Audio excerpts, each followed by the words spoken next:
Thank you for joining us, and in this video we're actually going to be doing a series in which we're going to cover some tips for piano players doing lessons over Zoom. Let me start by saying that we're going to do 3 parts so we can spread out a little bit the videos so they're not too long, and at the same time we are not endorsed by Zoom or have any relationship with them, but these are some tips that we have seen that really work when you're trying to do piano lessons over Zoom. So the first one is you are going to need a laptop. We understand right now laptops are being used by multiple people in the house, and most 8-year-olds are probably not going to own a laptop, but it's really important to try to use one because on piano we have a couple of very specific things that we can do on a laptop. The first one is that the camera is going to be mounted on the screen, allowing us to tilt it. So we, at some point, will probably want to see mainly just the hands of the student. And in other parts of the lesson, you can tilt it back so we can see their face. This is something that is harder to do on an iPad. And we have some students that only have a laptop, put it on the music rack, and you can unfortunately only see the ceiling behind them. So super important. Try to have a laptop available. We understand, and maybe this is a consideration, try to switch the lessons to a time that you know you're not going to be using the laptop, especially if you are a parent and the laptop is yours. Now, another thing that you can access with the laptop is a series of the settings on Zoom that are very specific that we need you to change for music.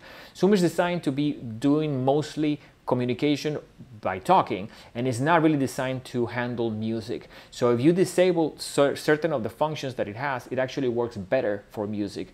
So one of the things that is always looking for background noise and trying to take that out. And piano playing, bass, sometimes drums may be also almost qualify as those type of noises that is actually going to suppress. So let me show you. One of the first things that we want you to go is to go to preferences, and in preferences you want to select the menu that says audio. In audio, we want you to disable the automatically adjust your input volume.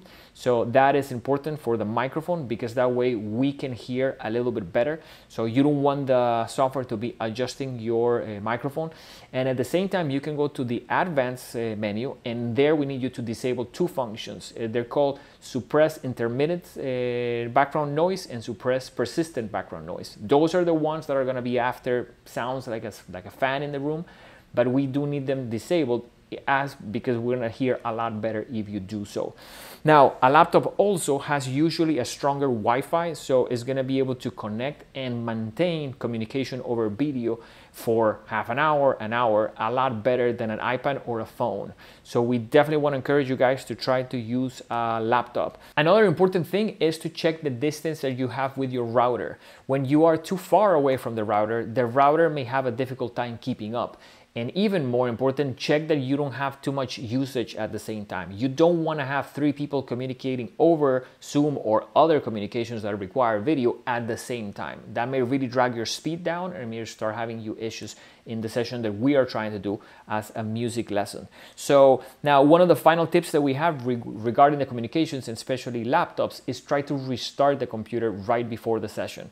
That clears out settings that were probably used by other softwares. If we're using other softwares to communicate, let's say with school, it's probably important to restart the session, restart completely the computer so everything gets cleared out, because we have had multiple sessions that even though we're doing everything correctly, the person cannot hear us or we cannot hear them. So that will be another tip. So keep in mind, this is a 3-part series in which we're going to be sharing additional tips in parts 2 and 3 of how to have a successful Zoom piano lesson, and to get our customers and anyone out there to benefit from this content so they can make the lesson a little bit more successful, especially so the students can really benefit from this type of setting. We'll see you guys soon.